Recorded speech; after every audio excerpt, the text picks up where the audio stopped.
national du Moudjahid de Skikda.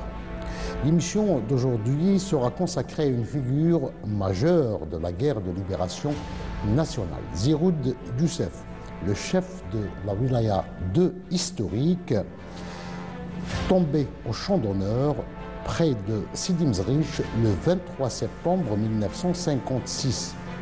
Architecte des offensives du nord constantinois du 20 août et 21 août 1955, Zeroud Youssef s'impose comme chef charismatique de la zone 2 juste après la mort de Didouche Mourad en janvier 1955. Pour évoquer le parcours de ce Moudjahid, j'ai le plaisir de recevoir aujourd'hui M. Lewa Mara. Il est professeur à l'université de Emir Abdelkader de Constantine. Il est également auteur de plusieurs publications académiques consacrées à la guerre de libération nationale, plus précisément à la wilaya 2 historique et au parcours justement de Zeroud Youssef. Monsieur Lewa Mara, bonsoir et bienvenue dans les dossiers de la mémoire. Merci. Quand on parle de Zeroud Youssef, c'est l'exemple des militants téméraires convaincus de l'indépendance de l'Algérie, puisqu'il a commencé à militer dès son vraiment jeune âge. Oui, Zeroud Youssef symbolise une génération de militants de Condesmendo, donc le village qui porte actuellement son nom dans la wilaya de Constantine. Il a commencé à militer exactement à 21 ans, oui. Plus précisément en 1942. Oui. Lorsqu'il était à l'époque, il travaillait comme forgeron au profit d'un colon européen qui s'appelle Paul Brunel, oui. Qui s'était installé au village de Smendo. Donc il a, après avoir quitté l'école en 1936, en 1937, donc il a rejoint la forge de Paul Brunel à cette époque. Alors, en tant que forgeron, en 1942, on était en plein Deuxième Guerre mondiale et le PPA était clandestin. Oui, je voudrais bien revenir d'abord sur l'enfance de Zeroud. Oui. Zeroud Youssef, donc à l'état civil, donc à l'origine, le patronyme c'est Zeroud. Mais pour lui, c'était Zeroud, parce que la déclaration de naissance avait été faite par son grand-père maternel, Mohamed Tahar Ghorabi, au nom de Zeroud, et pas Zeroud Youssef. Donc, il était né 4 mois après le décès de son père. Donc il est déjà orphelin. Et Zeroud, donc il a vécu au village de Condesmendo, chez son grand-père Mohamed Tahar Ghorabi. Et ensuite, sa mère s'est remariée avec Rabah Boudarsa. Donc il a vécu avec Rabah Boudarsa et puis après avec Bachir Zmouri. Donc sa mère s'est remariée pour la 4e fois. Donc il a vécu, il a ce qu'on sait, et donc il a fait l'école de Condesmendo, l'école de garçons, qui porte actuellement le nom de Issa Boudarsa, Issa Ammar, qui est son gendre, un martyr, et il est connu pendant la guerre d'Algérie. Et donc il a quitté l'école en 1936, donc à la limite d'âge.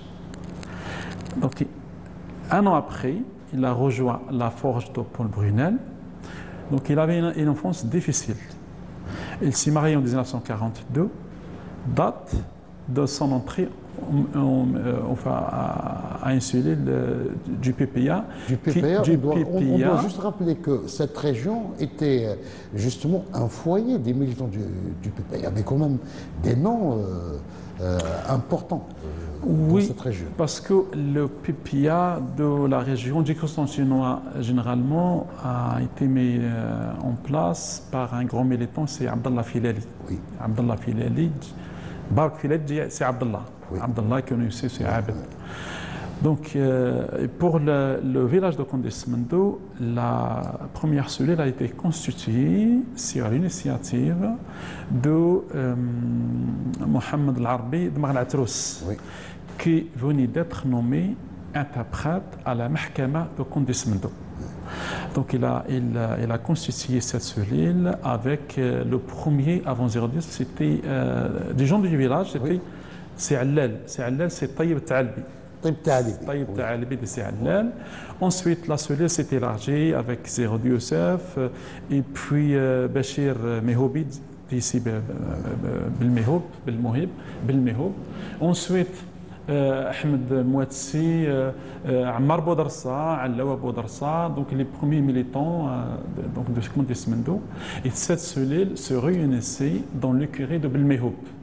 Parce que c'est l'écurie de Belmehoub, Kouri qu'on appelle à l'époque, c'est un lieu qui servait de réunion donc, du PPA et ensuite, à l'époque des Douchmarad, pour les préparatifs du 1er novembre. Donc c'est à peu près à 200 mètres du siège de la mairie de Condesmendo. De Condesmendo, oui. Et Zerod, donc il a fait partie de cette cellule. En 1944, il se trouvait justement après 1944, Si'allal a été placé en détention à Sédérich, et Zerod Youssef s'est retrouvé il a pris les commandes donc, de la structure du PPA, il a mis en place la structure rurale, c'est-à-dire l'organisation des douars, parce que la commune avait 4 douars à côté du centre de colonisation. Donc il a mis en place les cellules, donc c'est lui qui a mis en place les structures du PPA. Donc ça c'était en 1944. En 1945, Zerod Youssef, c'est lui qui a organisé la manifestation du 8 mai 1945. 8 mai 1945. Et on a plusieurs témoignages justement sur cet événement parce qu'il y a un témoignage important de Boularas Jarbour qui était le dernier responsable de la Qasma PPA-MTLD de Condesmendo. Et il parle de cette organisation, donc c'est juste après la prière de l'Aïcha dans la mosquée de Village, Zerod Youssef a fait réunir les militants et les responsables locaux du parti justement pour organiser cette manifestation pacifique.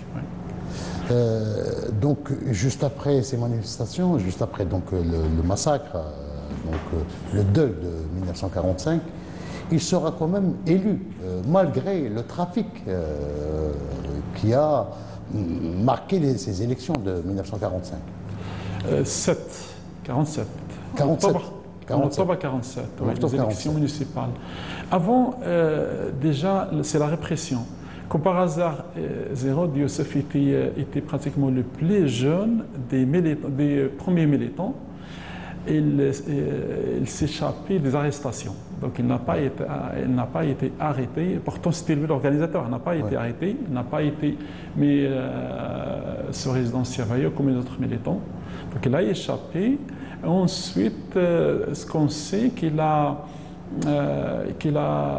poursuivi ses efforts pour étendre et mettre en place surtout l'organisation du parti pour englober 2 territoires qui ne dépendaient pas de la commune de Condesmendo. Donc le douar Kharfan, qui dépendait à l'époque de la commune mixte de Jimap, actuellement Azaba, et surtout aussi la commune de Ain Bouziane, qui ont été intégrés à l'organisation du parti. Alors, tout ce qu'on sait des élections municipales d'octobre 1947, c'est que Zerod Youssef était le plus jeune de la liste du parti. Le plus grand, le plus âgé, c'était Bachir Mehoubi, qui est déjà né en 1845. Le plus jeune, c'était Zerod Youssef, 1921. Et à la suite de ces élections, il a été élu déjà comme maire adjoint. Maire adjoint parce que c'était lui qui savait lire et écrire en français. Parce qu'il a fait l'école française, contrairement des autres militants qui étaient avec lui dans cette liste, qui avait à sa tête Ammar Boudarsa, Issa Boudarsa, Ammar qui est son gendre. Parce qu'Ammar Boudarsa, il a épousé Zabida, la demi-sœur de Zerod Youssef. Donc, Après cette période, ce qu'on sait, qu'il a été chargé de mettre en place la structure du parti. Pardon, l'organisation paramilitaire. Oui. C'est l'OS, l'organisation spéciale. Donc il a été choisi pour constituer cette organisation. On sait qui se composait à l'époque d'une trentaine de militants. Donc pratiquement de 47 à 1950. À 1950. Donc il s'est retiré de la direction de la CASMA pour prendre en charge Comme le la stipule la direction réglementation à l'époque. de l'organisation Spécial. spéciale. Alors, donc en 1950, il va faire partie des gens qui seront arrêtés. Donc, après la fameuse répression donc, des militants de l'OS. Oui, avant d'en parler, je voudrais bien mentionner Oui. que Zérod avait formé déjà des jeunes militants. Oui. Grâce à la section locale des scouts musulmans. Donc c'était Fawj al-Islah. Et parmi les militants, c'est-à-dire qui forment le noyau dur de Zérod à l'époque, il y a Boulal Jarbour qui dirigeait le parti à partir de 1947 et surtout aussi son futur adjoint pour la préparation du 1er novembre, c'est Mohamed Saleh Mehoubi, Jib El-Mehoub. Donc les gens, Abdelrachid Msbah aussi, des jeunes qui ont été formés au scout musulman, qui allaient prendre pratiquement la direction du parti à partir de 1952. À partir de 1952, ces jeunes prennent en main la direction du parti à Condesmendo. Donc, qu'est-ce qui se passait Après la fameuse répression de 1950 qui a touché tous les LOS. Oui, l'os, avant, déjà l'os, il y avait déjà, après la découverte de l'os, Zérod, son nom a été cité à Annaba. Annaba a été cité par le responsable de l'os régional de l'os à Annaba. Et le 20 mars 1950, à 15h, Zérod a été arrêté à son domicile à Condesmendo. Il a été conduit à Constantine pour subir justement des tortures et des interrogatoires forcés pendant un mois.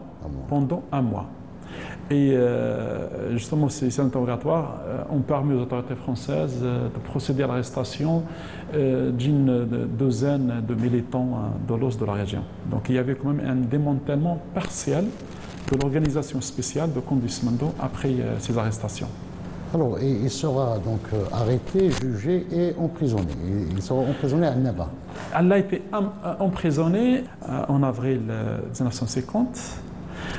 Le 21 avril, le 22 avril, vers 2h du matin, il a pris la fuite. Avant sa condamnation. C'est une évasion spectaculaire, qui mérite d'être précisée parce que... Alors, moi, j'ai travaillé sur des documents de l'époque et surtout les interrogatoires de deux militants impliqués directement dans l'évasion. Oui. À l'époque. Et déjà, l'instigateur, l'organisateur principal de l'évasion s'appelle Abdelbaki Bekouch. Oui. Il est un militant, un responsable d'un demi-groupe de l'OS d'Annaba. Et le co-organisateur, c'est Zérod Youssef. J'ai travaillé également sur Slimane Barket, qui s'est évadé avec les deux, avec Ammar Ben Ouda. Donc l'organisateur de l'évasion, c'est bien Abdelbaki Bekouch, qui est le frère d'un grand militant d'Annaba qui s'appelle Mehyiddin. Mehyiddin Bekouch, un militant de l'étoile nord-africaine. Qui a fait, donc c'est lui qui a organisé avec l'aide de Zérod Youssef. C'était l'artisan. L'artisan, c'est Abdelbaki Bekouch, qui connaissait bien la prison et le tribunal juste à côté. Alors maintenant, dans les faits, qu'est-ce qui s'est passé? Donc nous savons que Zérod, qui était forgeron, et c'est lui qui a fabriqué à l'aide d'une casserole un passe-partout, c'est ça? Moi, ce que je sais dans le document, il n'y avait pas une casserole, c'est juste une barre de fer qui a été trouvée dans dans une citerne Oui. située dans les toilettes de la prison. Ils ont trouvé une barre de fer et à travers ce barre, ils ont fabriqué. Donc, il a façonné un passe-partout. Oui, Zéro, elle avait l'expérience comme forgeron, donc ils ont fabriqué avec Abdelbaki Bekouch le passe-partout. Voilà, le passe-partout Alors, pour pouvoir ouvrir la porte. Oui. Maintenant, ils vont donc le passe-partout, c'est pas les portes de la prison qui va, mais c'est-à-dire quand ils ouvrent les portes de la cellule, ils vont se retrouver donc sur le toit. Sur le toit. Donc, Oui. avant 3 jours avant leur évasion, ils ont préparé l'opération. Donc, Oui. ils ont pu ouvrir une brèche au niveau du toit. Oui, là, pour pouvoir accéder Au toit, après au tribunal. Donc, au voilà. tribunal. Voilà, c'est ça. C'est ça ce qui se passe Alors, exactement. au tribunal, donc, il paraît qu'ils ont, le hasard a fait qu'ils se retrouvent dans le bureau où il y avait les dossiers, donc un certain nombre de dossiers des militants de l'OS qu'ils ont brûlés, paraît-il. Je ne sais pas ce que c'est ça. Moi, d'après les documents que j'avais entre les mains, cette information n'y figure pas nulle part. Ouais. Donc ça a été inventé après. Même, comment il s'appelle, Sylvain Braquette n'en parle pas, parce qu'il a son témoignage. Donc, parce que les 2 personnes qui ont quitté la prison, c'est Abdelbaki Bekouch et Zéro Youssef. Et après, ils ont demandé aux autres, voilà, on va sortir, si vous voulez nous suivre, allez-y. Donc, ils ont été suivis par Ammar Ben Ouda et Slimane Barkat. Oui.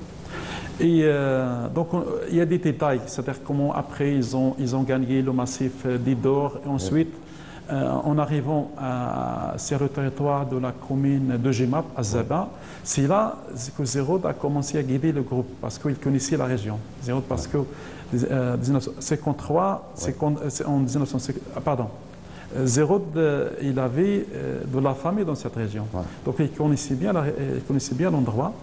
Donc il servait de guide. Ils se sont rangés au Douar Oulad Hbaba et ensuite le groupe a rejoint une mechta qui s'appelle Mechta Charchar au Douar Souadaq, là où il y a Ammar Boudarsa, le grand militant du PPI MTLD Ammar Boudarsa, qui est le gendre de Zéro Youssef. Donc Zéro Youssef retrouve sa sœur, sa demi-sœur, oui. Donc Zabida Boudarsa. Donc à partir de là, il va aux Aurès tout de suite ou bien est-ce qu'il... À peu près 3 mois. 3 mois après. 3 mois et le parti a décidé de le transférer aux Aurès. Ils ont dépêché sur place Msoud Belhagoun, un militant des Aurès, donc, qui venait en voiture. Donc il a pris le groupe en se déguisant, en portant la mlaya justement, pour pouvoir aller aux Aurès.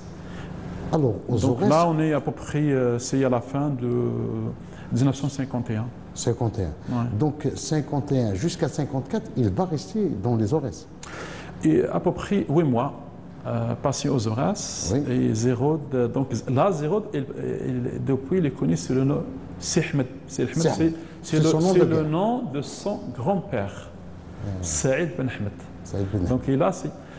Donc lui, c'est Ben Ouda, là-bas il devenait Ammar. Oui. Ammar Ben Ouda. Mahmoud, c'est Ben Tabbal. Qui... et les autres militants aussi. Donc là-bas, il a choisi comme pseudo, c'est Ahmed. Et c'est installé exactement dans à Khanguet Boussetta. Oui. Khanguet Boussetta. C'est là qu'elle a passé les mois en intégrant la structure locale du parti. Donc Zéro, il est venu à Constantine, il a passé 1 mois au centre-ville, dans un hôtel tenu par un Algérien au centre-ville de Constantine, avec Ben Ouda. Et après ce mois, le parti a décidé de changer de lieu de résidence. Et Zéro et Ammar Ben Ouda ont été envoyés à la Qasma Domila. Et la Qasma Domila, il y a une petite mechta qui s'appelle Ain Gamra. Ain Gamra, c'est une petite mechta habitée par la famille Bousmina. Et parmi la famille Bousmina, il y a Taïb Bousmina qui était un militant aussi de l'OS. Donc celui qui a hébergé Ammar Ben Ouda et Zéro Youssef pendant à peu près 6 mois. Et Zéro Youssef, désormais, il est connu sous le nom de Ahmed Najjar. Il devait menuisier à Grerem. oui. avec un autre forgeron, c'est Ammar Goga. Oui. C'est un martyr aussi, Ammar Oui. Goga qui est forgeron. Donc, mais à Guélarem, il n'a pas exercé la forgerie, mais la menuiserie. Donc, c'est Ahmed Najjar. Oui. Et tout ce qu'on sait, j'ai trouvé des traces dans la documentation archivistique. Déjà, il coordonnait l'action militante à Condesmendo avec Mohamed Salah Mehoubi, Belmehoub. Oui. Belmehoub, il a été arrêté dans un salon de coiffure à Mila. Donc il est parti à peu près une trentaine de kilomètres pour aller à Mila pour coordonner l'action avec Mohamed Salah Belmehoub, qu'il a laissé, parce que Mohamed Salah Belmehoub aussi est un militant de l'OS, c'est un chef d'un demi-groupe du village de Smendo, et qui est son père, c'est le propriétaire de l'Ukiri, là où c'est. Donc c'est la première. Ensuite, on a des traces de Zerod Youssef qui venait en se déguisant à Condesmendo. Et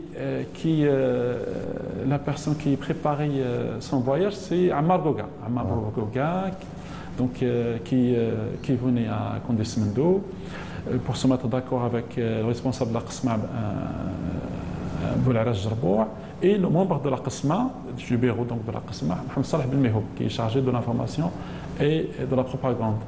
Donc, il passait ses nuits dans l'Ikeri, en organisant l'action justement du parti.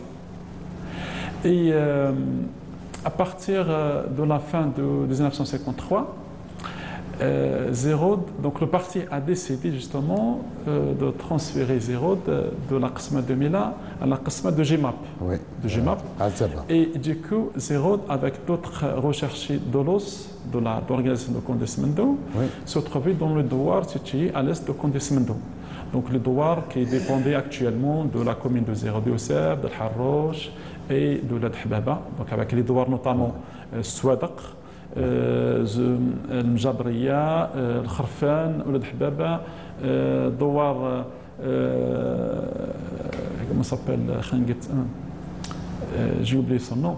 Donc c'est là-bas que Zerod s'est retrouvé en début de 1954, avant de la venue de Mohamed Meshati et puis de Mohamed Boudiaf, pour demander aux militants d'être neutres en vue de préparer l'action directe. Alors, quelle était sa position en 1954 par rapport à la situation du parti?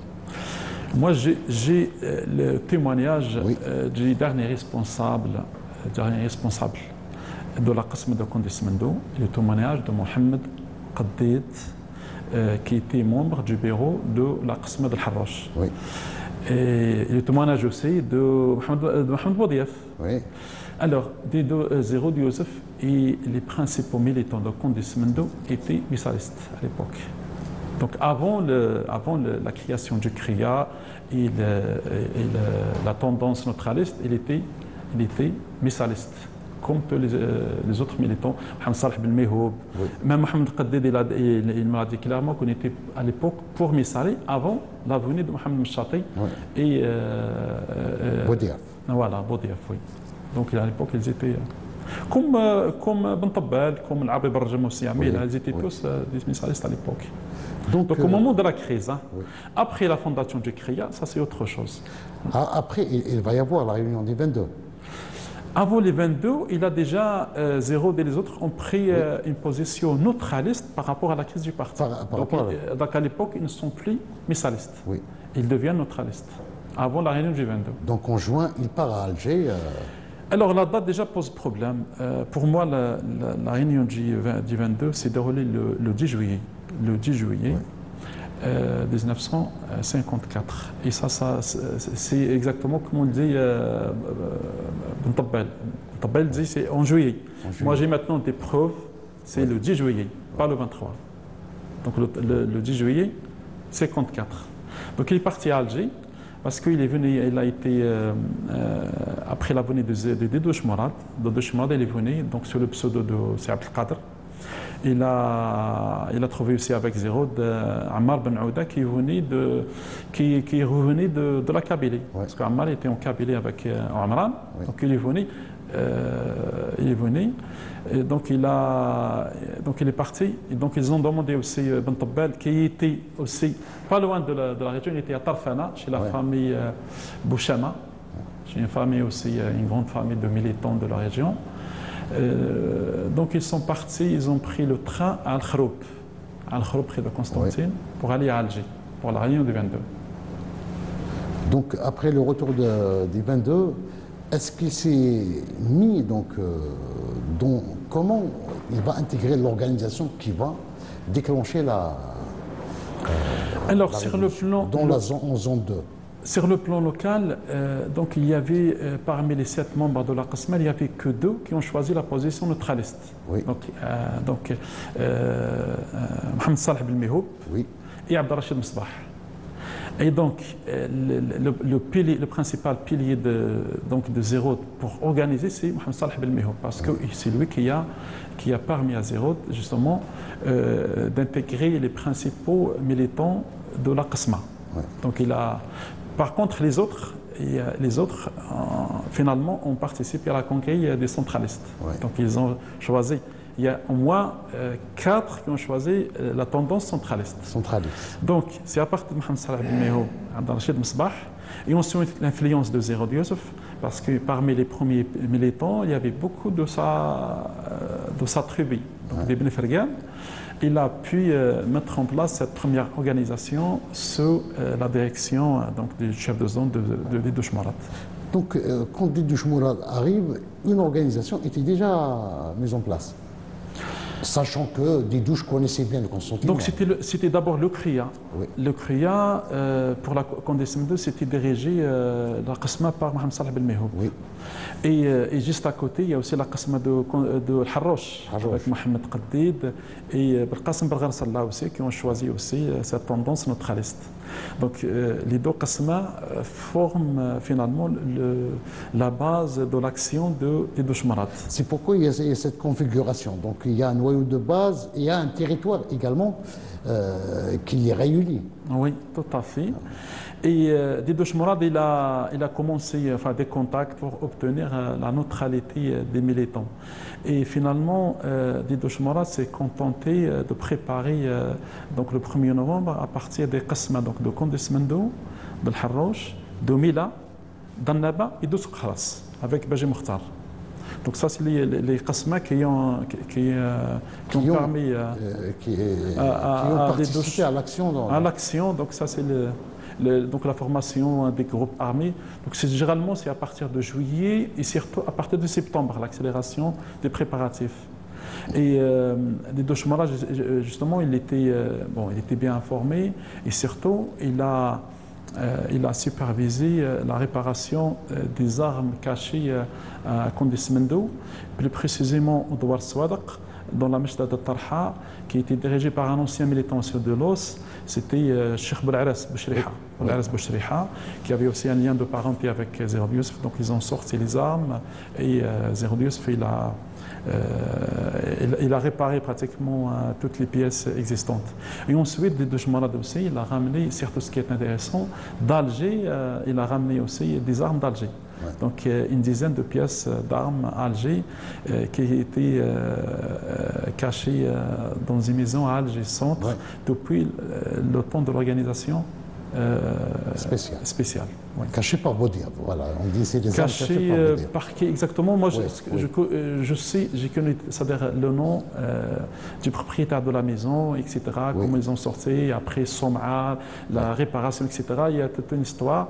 Et surtout aussi, Didouche Mourad, il a ramené des matériaux pour fabriquer les bombes artisanales. Donc ça, tout ça, c'est Didouche Mourad. Donc la nuit du 31, il y a un noyau autour de Zéroud Youssef qui est déjà prêt. Oui, la nuit du 31, donc pour le nord constantinois, il y a 26 militants à Zéroud Youssef, à Condesmendo. Oui. Il y a 15 à Al-Harrouch. Il y a 24 pour la région de Mila, avec aussi un petit groupe de Milia. Et il y a une trentaine à Sokharas. Par contre, à Naba, il y avait, aucune action n'a été programmée. Il y avait simplement 7 militants. Donc, il n'y avait pas vraiment... Parce que, en fait, le problème qui s'est passé, c'est que Ammar Ben Ouda, il a été chargé d'organisation de l'action armée dans la région de Mila. Et un mois après, donc, il a été rappelé pour revenir à Annaba. Il a été remplacé par Khtar Ben Tabbal. Et le Khtar Ben Tabbal, à l'époque, avant octobre, il dépendait de Mustafa Ben Belhaïd et de Bachir Chihani, de la zone 1, Ouras. Donc, c'était installé juste à côté, parce que le Khroub, avec Ain Mlila et Ain Kersha, formait une région, une nahia qui dépendait de la zone 1, qui est juste à côté de Constantine, dans la Ouras. Alors, donc, tout est prêt et nous savons que Didouche Mourad a choisi justement le fief de Zéro Youssef pour s'installer, pour organiser la zone 2. C'est le curé de Belmehoub, de Bachir Mehoubi Belmehoub, avec son fils Mohamed Saleh Belmehoub. Mohamed Saleh, donc qui était l'adjoint de Zéro Youssef. Donc les préparatifs, la fabrication des armes, etc., c'est dans le curé, dans le curé de Mohamed Saleh Belmehoub. Donc le stockage des armes au départ, la fabrication des bombes artisanales, la tenue des réunions aussi. Pour leur grande majorité, se sont déroulées dans l'écurie de Belmehoub, qui était juste à côté, c'était entre la mairie et la gare ferroviaire de Condé-Semendo. Donc, d'aucun après n'a remis en cause la désignation de Zéro Youssef à la tête de la zone 2 au lendemain de la mort de Didouche Mourad le 18 janvier. Avant d'y arriver là, je voudrais bien parler du 1er novembre. Parce que Didouche Mourad a co-dirigé l'attaque avec Zéro Youssef. En divisant les militants en 3 groupes. Et le groupe qui a marqué, c'est-à-dire l'histoire, qui a tiré, qui a attaqué la gendarmerie, c'est le groupe qui a été dirigé par Mohamed Saleh Mehoubi, J. Belmehoub. Donc parce qu'il y a un autre groupe qui s'est attaqué au chemin de fer, il y a un autre qui a visé les câbles téléphoniques. Donc c'est le groupe, c'est le groupe de Mohamed Saleh Belmehoub qui voulait justement prendre des armes en s'attaquant à la gendarmerie de Condé-Semendo entre 1h50 et 2h du matin. Parce que l'action du 1er novembre à l'échelle nationale, c'était à 1h du matin. À 1h, oui. À 1h du matin. Le document existe. Il existe dans le document, c'est à 1h du matin. Et pourquoi l'attaque de la gendarmerie a été retardée à 1h50? C'est pour permettre justement aux autres militants de déboulonner le chemin de fer. Donc c'est ça, c'est pour ça. C'est une action coordonnée. Voilà, c'est ça. Donc le groupe qui a été dirigé par Mohamed Saleh Belmehoub, c'est lui qui s'attaquait à la gendarmerie. Et le lendemain, Didouche Mourad a présidé une autre réunion, le 2 novembre, à Mishtal Mghaziyad ou Arswadaq, chez la famille Chogui Djibou Hifani. Il a présidé une réunion avec les responsables de Harrouch aussi. Parce qu'il n'était pas. Parce que l'attaque du 1er novembre à Al-Harrouch ne s'est pas déroulée. Il y avait un problème au village parce qu'il y a un repris de justice qui s'attaquait aux gardiens de la mairie. Il y avait une présence policière. Donc l'attaque a été ajournée. Et donc Didouche, il a programmé des attaques la nuit du 8 au 9 décembre. De novembre, pardon, 54. Donc la nuit, donc des attaques ont été programmées pour le pont du chemin de fer de Condé-Semendo, l'attaque de Harrouch, donc l'attaque au Harrouch aussi, il a été menée, et surtout l'attaque aussi d'un pont près de la gare de Taya, qui a été commandé par Didouche Mourad. Et à l'époque-là, Zéro, il a participé avec Mohamed Saleh Belmehoub et Abbas Bouchriha à l'action qui a permis de sauter le pont du chemin de fer situé entre la commune de Bizou, Didouche Mourad actuellement, et Condé-Semendo. Donc ça, c'est les principales actions avant justement le 18 janvier 50. 18 janvier, c'est la bataille de Oued Boukarka. C'est l'accrochage de Meshtagrawa. Plus précisément, c'est l'accrochage de Meshtagrawa. Parce que Oued Boukarka, c'est une rivière qui est. Donc c'est Meshtagrawa, Douar Swadaq, le 18 janvier 55. 55. On connaît les circonstances, comment le groupe a été dénoncé par le Waqaf de la Meshta, qui surveillait depuis des années les militants nationalistes. Et cette information a permis à la gendarmerie coloniale justement de mener cette action contre 18 Moujahid. Donc, et après, il devient d'une manière. Zérod Youssef, non, n'a pas été nommé. Comment il s'est imposé comme chef charismatique? Alors, parce que déjà, ces régions étaient la plus puissante. Parce que Zérod, il y avait quand même à côté de lui des militants, c'est-à-dire des baroudeurs. Donc, il était beaucoup de militants de l'os, par des militants de sa commune déjà. Et ensuite, donc de sa commune, il y a Marbou Darsa, Razib Shriha, Salah Belmehoub, Youssef Ben Jeddou, etc. Et ensuite, il a bénéficié des militants donc, de Constantine. Donc il y a un groupe de Constantine qui a rejoint le Maquis en novembre 1954. Et ensuite, le deuxième groupe en mars 1955, fin mars 1955, le groupe de Zérad. Zérad, Talla, etc. Donc, Zérod, il a dirigé sa région. Il a dirigé sa région aux côtés des régions. Donc, il y a la région de Mila, donc dirigée par Bentobel avec l'Abbé Barjam comme adjoint, et la région d'Annaba. Par contre, la région de Sogaras dépendait désormais des Aurès. Il dirigeait sa région. Parce que le document qu'on a de la direction des Zérod montre bel et bien qu'il exerçait son autorité sur ce territoire qui s'appelle Smendo, le commandement de Smendo, avec comme principale ville, donc il y a Constantine, il y a Skikda, Guelma, donc c'est le commandement de Smendo. Donc la reconstruction de la zone après la mort d'Idouche Mourad est envisagée en fonction de ce noyau déjà, de cette construction mise en place par Didouche à Smendo, c'est ça? Oui, Didouche avant, mais avec Zérod, il y a eu une réorganisation en créant des nahia à l'intérieur même de son commandement de Smendo. Donc la nahia de Philippeville, Skikda, la nahia de Guelma, donc de Philippeville avec comme responsable Ismaïl Zirt, de Guelma avec responsable Slam Khouch du CCC, avec comme adjoint Ammar Boudarsa. Donc le noyau, donc la région de Smendo, la région primitive a été divisée en deux parties. Donc il y a la région située à l'est du village qui était dirigée par Bouchri Habraras, et à l'ouest, Mohamed Salah Belmehoub, Jimehoubi. Donc ça c'est l'organisation de Zérod Youssef. Zérod Youssef, donc il coordonnait l'action avec les principaux chefs, donc avec Ben Ouda et Khadar Ben Tabbal. Donc il y a de temps en temps, il y a quand même des réunions qui rassemblaient les trois chefs avec leur lieutenant justement pour préparer l'action.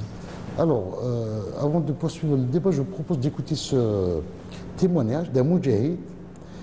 Il évoque le rapport de Zérod Youssef avec les Jounoud. وطلب قال لي هو ما قادرش للكفاح وعنده الفلاحه يهز يده اعطوا بزاف على 10 ولا هزوا يديهم ندفع السلاح دفعوا سلاح اللي يدفع السلاح التم زاد فشل شويه اللي يدفع السلاح اللي يقول له ادفع يهز يده يقول له ادفع السلاح لفلان ادفع العيب الدراجه ادفع السلاح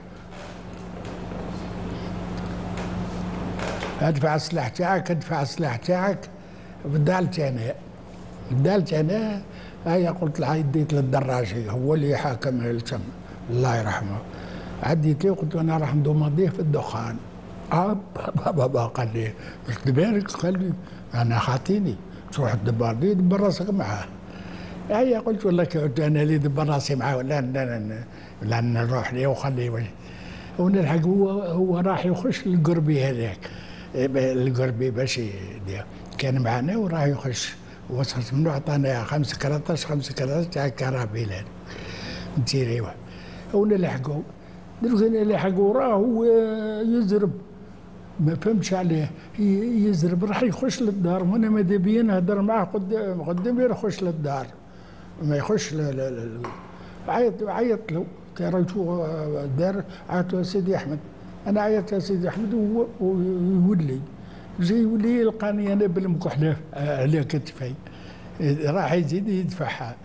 هذه انا يعني قلت انا برك هذه مادام لحقته بالسلاح راح ندفع انا وسيد. مالا قال لي حضرني هكذا وقال لي واش اللي كاين؟ قلت له سيدي احمد انا كيما النفش ما نشوفش، كيما النف ما نشوفش. قال لي هذه هي برك. قلت له هذه هي برك يا سيدي احمد برك. ضرب على كتفي قال لي النف وما توريش. خلاص الناس الكل على بالها، المسؤولين الكل على بالها كي يحكموني ينحيوني معاهم بصح باش يبينيوني ولا حاجه ما تنبت. هذه الاخرى. Donc c'était là un témoignage d'un moudjahid qui a eu la chance de connaître Dedouch Morad, plutôt de connaître Zerot Youssef à la veille de l'offensive du Nord constantinois. Et donc on arrive donc à cette période importante, 1955. L'été, Zeroud a commencé à réfléchir donc à une action spectaculaire et une réflexion qui n'était pas venue du ciel comme ça, n'est-ce pas? Oui. Alors, fin février 55, il y a Hassan Marir, un shahid de Khanchla, qui a été envoyé avec son groupe par Bachir Chihani, le commandant en chef de la zone 1, pour établir un contact avec Si Abd al-Qadir. Donc Bachir Chihani ne savait pas que Si Abd al-Qadir, Dedouch Morad, venu de mourir, champ d'honneur. Et au retour, justement, on a des documents qui montrent que Bachir Chihani il a procédé à la nomination de Zerod Youssef à la place de Si Abd al-Qadir. Ouais. Si Abd al-Qadir comme commandant-chef du Nord constantinois. Ouais. Ça, c'est des documents qui le disent. Ensuite, il y avait comme des échanges. Et on connaît très bien la délégation du Nord constantinois qui s'est rendue à plusieurs reprises au PC de Bachir Chihani à Ain Gil'a. Et cette délégation a été commandée par Tahar Salahi, dit Tahar Qsantini, et avec Hussein Bouchama, Mohamed Arbi Hamoudi Dibou Boughal et l'Aïd al-Ghribi. Donc cette délégation s'est rendue au moins 4 fois au PC de Bachir Chihani. Oui. Et alors, pour arriver à l'offensive du 20 août, Bachir Chihani, donc après l'embuscade tendue contre l'administrateur de la commune mixte de Gentis, donc dans la wilaya actuellement de Tébessa, qui s'appelle Maurice Dupé.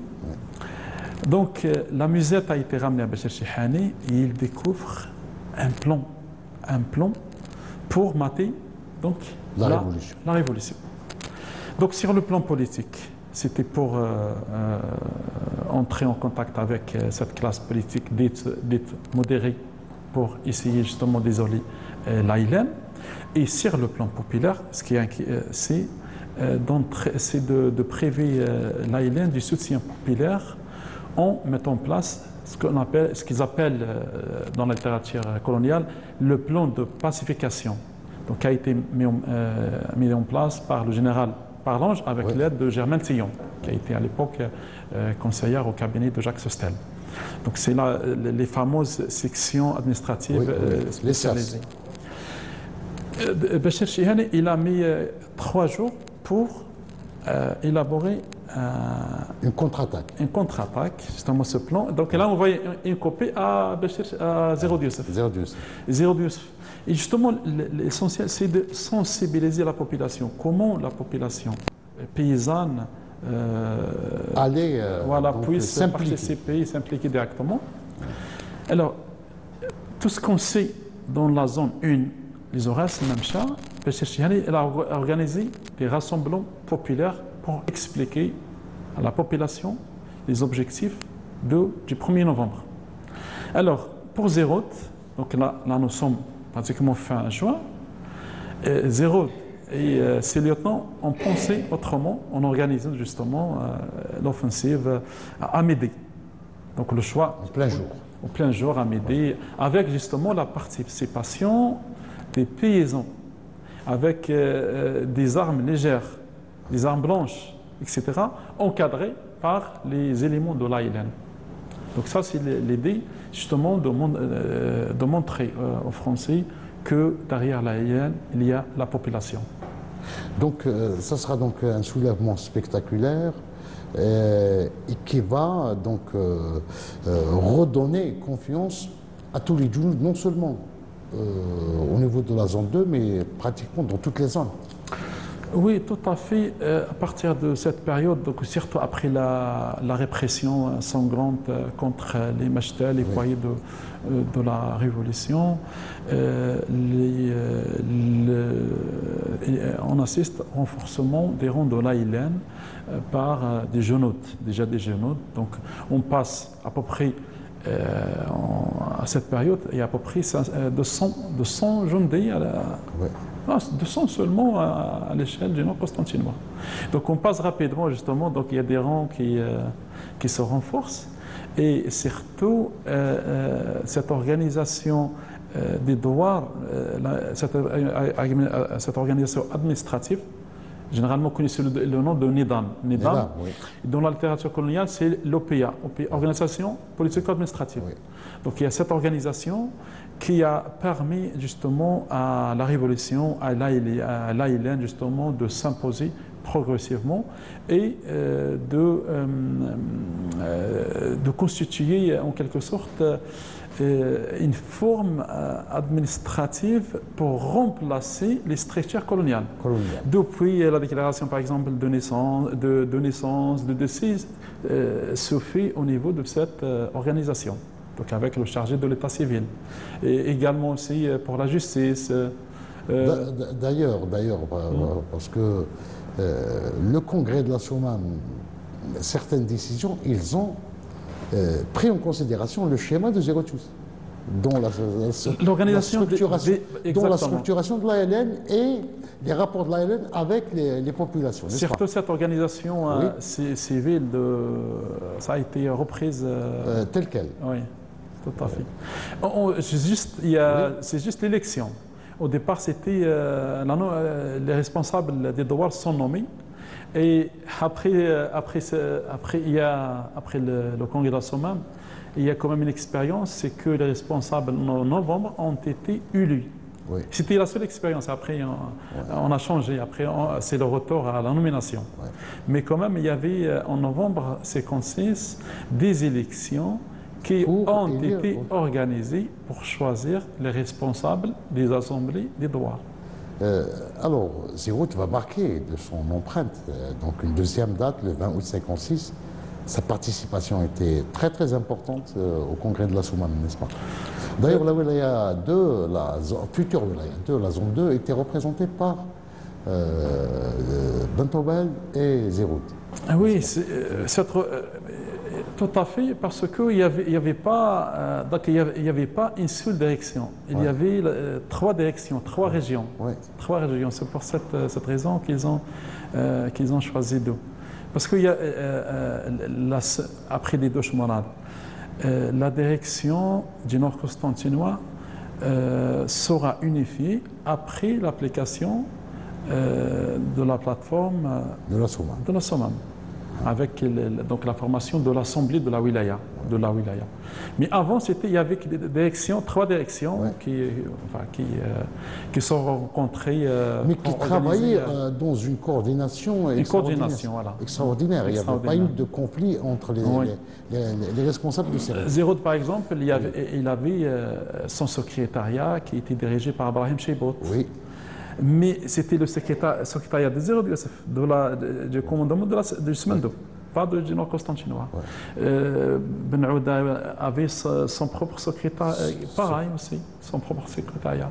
Après le retour donc, de cette importante réunion, le congrès de la Somme, en septembre, le 23 septembre, il tombe au champ d'honneur, dans une embuscade. Donc Zéro est revenu avec chargé de mission, avec un ordre de mission pour aller régler le problème justement de la wilaya 1 maintenant, la wilaya 1. Donc, et après on sait qu'est-ce qui se passe. Et après donc le 23, donc il est tombé au champ d'honneur. Septembre 56. Septembre 56. Alors Zéro donc tous les documents, il avait quand même avec son secrétaire Boujma al-Bardé, les documents sont maintenant ont été récupérés par l'armée coloniale.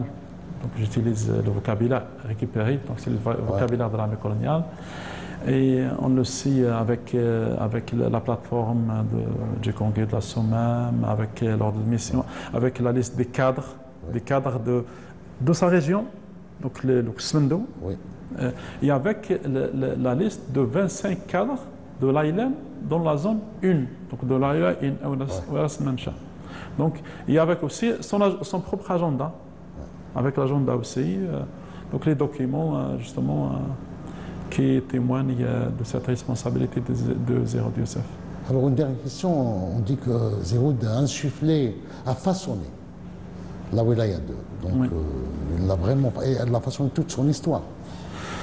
Je pense que pour la Wilaya 2, c'est-à-dire il a préparé, il a jeté les bases, mais avec cette l'organisation, donc ça, il y a quand même un rôle important des Zéro de Youssef qui symbolise quand même la réussite de la révolution avec la mise en place des structures de l'AILN, de l'organisation civile. L'attachement au peuple, à la paysannerie, voilà, c'est ça, l'attachement au peuple.